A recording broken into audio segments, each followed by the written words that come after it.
Depuis le 7 octobre 2012, et vous le savez, la Côte d'Ivoire a rouvert ses frontières maritimes et terrestres avec son voisin ghanéen. Quelques jours après cette ouverture, notre équipe de reportage s'est rendue à Niablé, du côté d'Abangourou, et à Soko, dans le département de Bondoukou, pour constater l'effectivité des échanges entre les deux pays. Suivant le compte-rendu de Mamadou Kwasi. Niablé, ville frontalière du Ghana située dans le département d'Abangourou, à environ 250 km d'Abidjan. Ici, les forces de sécurité restées en place malgré la fermeture des frontières ont repris du service. Les contrôles des véhicules et autres engins sont effectifs. Les automobiles qui sortent et qui entrent sur le territoire ivoirien sont passés au peigne fin. À 200 mètres du poste de police, nous sommes au poste de douane, dernière ligne de contrôle avant le territoire ghanéen. Ici, plusieurs camions en partance pour le Ghana sont en attente de régularisation douanière. Les commerçants ghanéens regagnent leur village après les activités à Niablé. D'ici, nous décidons de nous rendre à Oseiko, première localité ghanéenne après la frontière. Et pour obtenir nos droits de passage, il nous a fallu négocier avec les officiers ghanéens. Mais interdiction formelle de filmer le poste. 10 minutes de route pour atteindre Oseiko. Ici, les populations continuent de célébrer la décision du président de la République de Côte d'Ivoire. Les activités économiques peuvent donc reprendre. Les échanges entre les deux pays, à tous les niveaux aussi. Nous qui sommes nés à la frontière, notre usine, c'est la frontière. On vit de ça. Si vous fermez la frontière, mais si l'État ferme la frontière, ça n'arrange pas les jeunes du Niablé et puis les jeunes de Sékou, les jeunes du Ghana.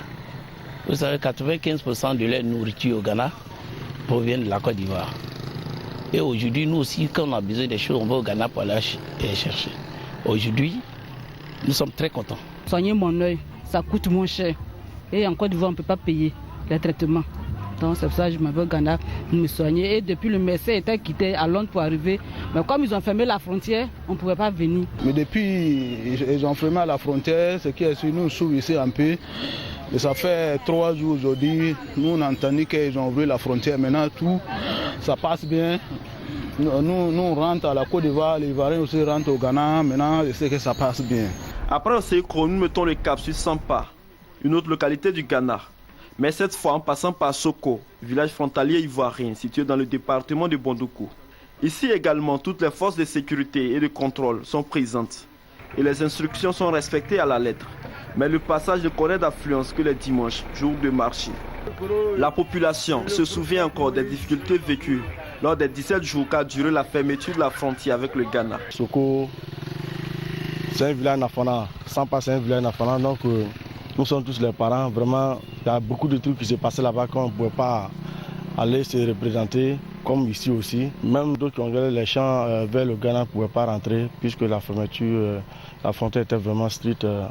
Une fois à Sampa, nous visitons commerces et autres espaces de vente. Ce qui nous a permis de rencontrer des jeunes venus de la Côte d'Ivoire pour des raisons familiales. Avec la fermeture, là, beaucoup de choses se passaient. D'autres disaient non, ça ne va pas là-bas, ça va ici. Donc on est venu nous-mêmes voir ce qui se passe. Et puis on a nos sœurs qui se marient, donc on en profité, venir voir la famille, saluer. Ce que je vends souvent, je prends aussi ici pour aller à Bondoukou, pour aller chez Abidjan. Mais quand c'était fermé, vraiment ça ne m'arrangeait pas. Mais aujourd'hui, vraiment, je suis content. Ici aussi, commerce et transport ont repris du service. Avec les approvisionnements venus de la Côte d'Ivoire, les magasins retrouvent progressivement leur affluence habituelle. Le gouvernement ivoirien, en procédant à la réouverture des frontières terrestres et maritimes avec le Ghana, a renforcé le dispositif militaire afin d'éviter d'autres attaques. Le bataillon de sécurisation de l'Est, BSE, dirigé par le commandant Soro Draman, bénéficie de matériel mobile d'intervention.